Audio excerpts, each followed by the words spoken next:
Hello, everyone. Good afternoon. This is Cynthia Gwiazda, Community Services Librarian. Coming to you this afternoon with some new fiction that we have available at the library. So without further ado, I'm going to go over those.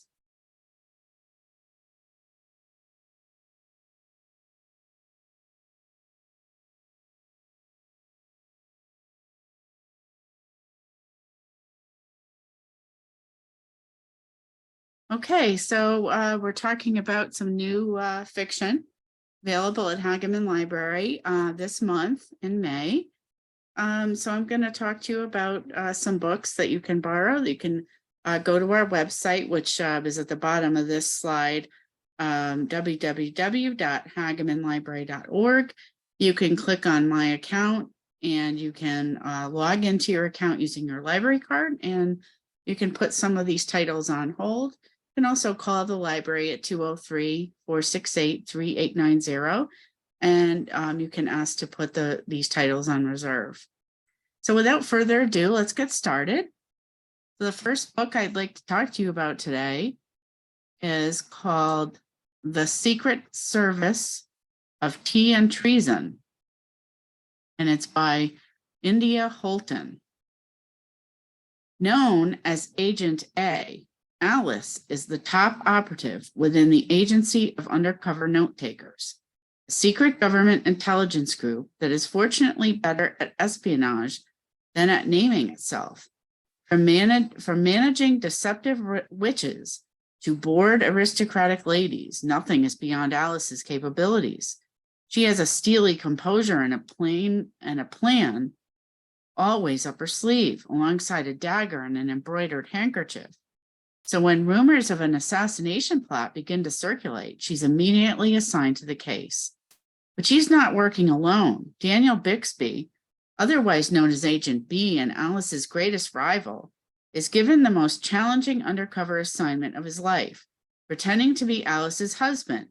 Together, they will assume the identity of a married couple, infiltrate a pirate house party, and foil their unpatriotic plans. Determined to remain consummate professionals, Alice and Daniel must ignore the growing attraction between them, especially since acting on it might prove more dangerous than their target. That's called The Secret Service of Tea and Treason, and it's by India Holton.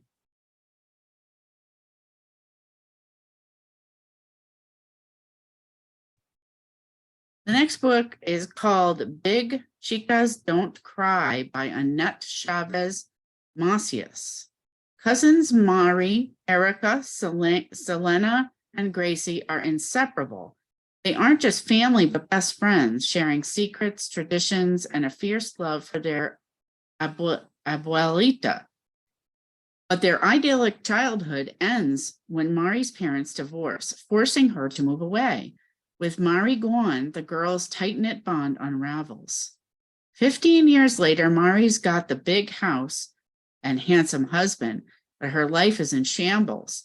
Erica's boyfriend just dumped her, and her new boss hates her. Selena can't seem to find her place in the world, not Mexican enough for her family and not white enough for her colleagues. And Gracie is a Catholic school teacher with an all-consuming crush, but she can't trust herself when it comes to romance. As rocky as the cousins' lives have become, nothing can prepare them for the heartbreaking loss of a loved one. When tragedy reunites them, will they remember their abuelita's lessons about family and forgiveness, or are 15 years of separation too much to overcome? That's called Big Chicas Don't Cry by Annette Chavez Macias. The next book is called Last House Before the Mountain by Monica Helfer. Maria and Joseph live with their children in a valley in westernmost Austria. When the First World War breaks out and Joseph is drafted into the army, Maria is left to provide for her family alone. Every day is a struggle against starvation, the harsh alpine climate, and the hostile nearby villagers who see Maria as little more than a beautiful temptress, out for the men left behind. But when a red-haired stranger arrives in the village, Maria feels happiness seep back into her life, and she faces a choice whose consequences will affect the lives of her family for generations to come. Based on the internationally best-selling and award-winning Austrian novelist Monika Helfer's own family history, Last House Before the Mountain is a propulsive, haunting, multi-layered saga about love, family, and the hidden wages of war. And that's called The Last House Before the Mountain by Monika Helfer. The next book is called The House of Eve by Sadiqa Johnson, also the author of Yellow Wife. In 1950s Philadelphia, 15-year-old Ruby Purcell is on track to becoming the first in her family to attend college, in spite of having a mother more interested in keeping a man than raising a daughter. But a taboo love affair threatens to pull her back down into the poverty and desperation that has been passed on to her like a birthright. Eleanor Quarles arrives in Washington, D.C. with ambition and secrets. When she meets the handsome William Pride at Howard University, they fall madly in love. But William hails from one of D.C.'s elite wealthy Black families, and his parents don't let just anyone into their fold. Eleanor hopes that a baby will make her finally feel at home in William's family and grant her the life she's been searching for. But having a baby and fitting in is easier said than done. With their stories colliding in the most unexpected of ways, Ruby and Eleanor will both make decisions that shape the trajectory of their lives. And that's called The House of Eve by Sadiqa Johnson. Hang the Moon by Jeanette Walls. Sally Kincaid is the daughter of the biggest man in a small town, the charismatic Duke Kincaid, born at the turn of the 20th century into a life of comfort and privilege. Sally remembers little about her mother, who died in a violent argument with the Duke. By the time she is just 8 years old, the Duke has remarried and had a son, Eddie. Sally is her father's daughter, sharp-witted and resourceful. Eddie is his mother's son, timid and cerebral. When Sally tries to teach Eddie to be more like their father, her daredevil coaching leads to an accident and Sally is cast out. 9 years later, she returns, determined to reclaim her place in the family.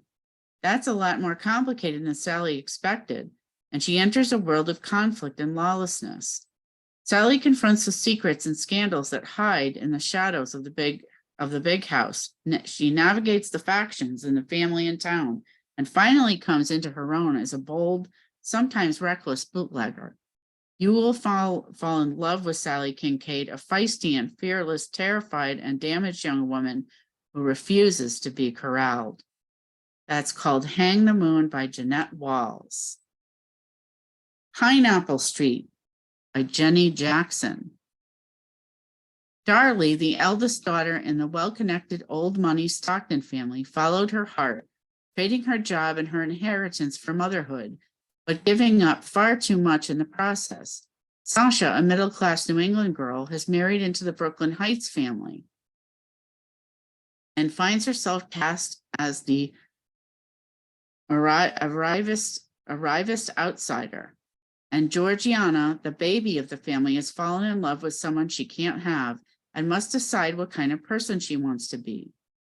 Rife with the indulgent pleasures of life among New York's one-percenters, Pineapple Street is a smart, escapist novel that sparkles with wit, full of recognizable, lovable, if fallible characters.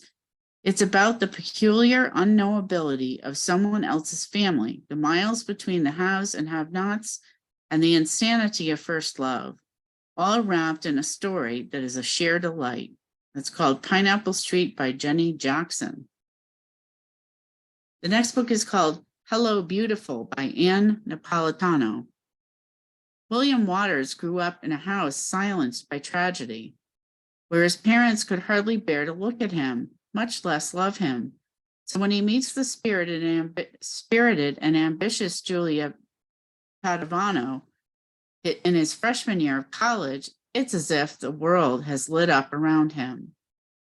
With Julia comes her family, as she and her three sisters are inseparable. Sylvie, the family's dreamer, is happiest with her nose in a book. Cecilia is a free-spirited artist, and Emmeline patiently takes care of them all. With the Padavanos, William experiences a newfound contentment. Every moment in their house is filled with loving chaos. But then darkness from William's past surfaces, jeopardizing not only Julia's carefully orchestrated plans for their future, but the sisters' unshakable devotion to one another. The result is a catastrophic family rift that changes their lives for generations. Will the loyalty that once rooted them be strong enough to draw them back together when it matters most? An exquisite homage to Louisa May Alcott's timeless classic, Little Women, Hello Beautiful is a profoundly moving portrait of what is possible when we choose to love someone not in spite of who they are, but because of it. That's Hello Beautiful by Anne Napolitano. Go as a River by Shelley Reed. 17-year-old Victoria Nash runs the household on her family's peach farm in the small ranch town of Iola, Colorado, the sole surviving female in a family of troubled men. Wilson Moon is a young drifter with a mysterious past, displaced from his tribal land and determined to live as he chooses. Victoria encounters Will by chance on a street corner, a meeting that profoundly alters both of their young lives, unknowingly igniting as much passion as danger. When tragedy strikes, Victoria leaves the only life she has ever known. She flees into the surrounding mountains where she struggles to survive in the wilderness with no clear notion of what her future will bring. As the seasons change, she also charts the changes in herself, finding in the beautiful but harsh landscape the meaning and strength to move forward and rebuild all that she's lost, even as the Gunnison River threatens to submerge her homeland, its ranches, farms, and the beloved peach orchard that has been in her family for generations. Inspired by true events surrounding the destruction of the town of Iola in the 1960s, Go as a River is a story of deeply held love in the face of hardship and loss, but also of finding courage, resilience, friendship, and finally home, where least expected. This stunning debut explores what it means to lead your life as if it were a river, gathering and flowing, finding a way forward, even when a river is dammed. That's called Go as a River by Shelley Reed. And that's the end of our book talk for this month. Thank you very much for tuning in, and please follow the Hagaman Library online for more recommendations. Our handles on Facebook, YouTube, and Twitter are at Hagaman Library. Instagram is at Hagaman_East Haven. Please let us know in the comments what's made your to be read list and also what you're currently reading. So thank you very much for joining me this afternoon. I hope you've enjoyed this book talk. I look forward to coming back next month in early June to talk to you about some new fiction that we've just released. Thank you very much for joining me. Have a wonderful day.